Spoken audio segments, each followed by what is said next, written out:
شهرزاد، بس نیست این همه ناکامی، این همه بدبختی توی دنیایی که 2 روز بیشتر نیست. منتظر چی هستیم؟ کدوم معجزه، کدوم خوشبختی باد آورده؟ دوست دارم نگات کنم تا که بی حال بشم، تو ازم دل ببری منم اقفال بشم.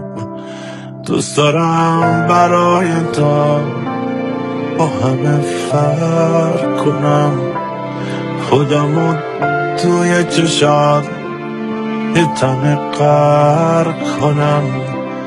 با تو باشم غم چیه، با تو مرگم آسونه. آخه دیوونه میشم وقتی میگی دیوونه.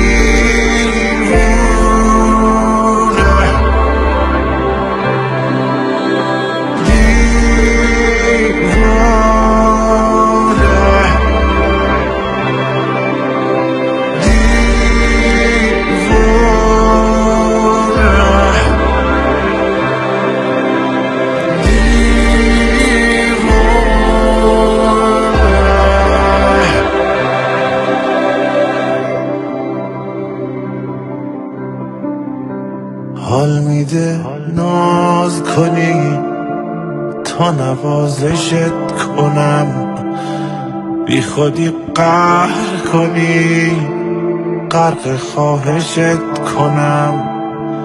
دل بدم به خنده هات سپر بلات بشم. الهی تصدقه، الهی فدات بشم. مگه میتونم تو را با کسی عوض کنم؟ لعنتی صدام بزن، خیلی قشنگه. هی بگو تا هست کنم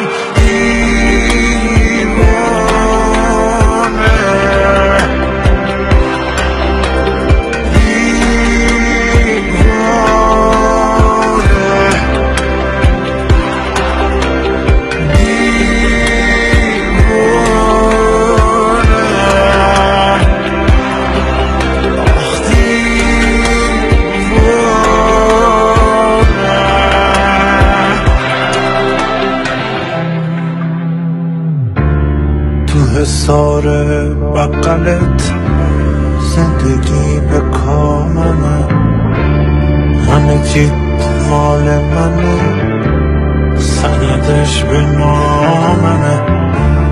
وقتی میخندی برام خونه افتادی میشه، گلدونو گل میکنن آسمون آبی میشه.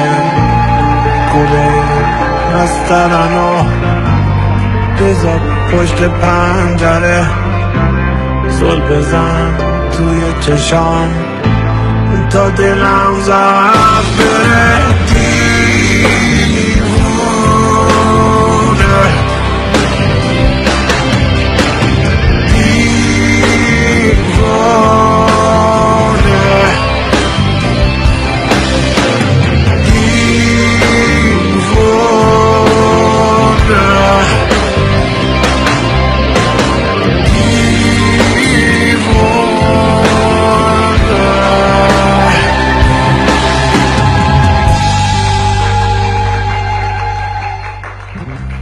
یه مرد برای عاشق شدن فقط به یه لحظه احتیاج داره، اما برای اینکه بخواد عشقشو فراموش کنه یه عمرم براش کم.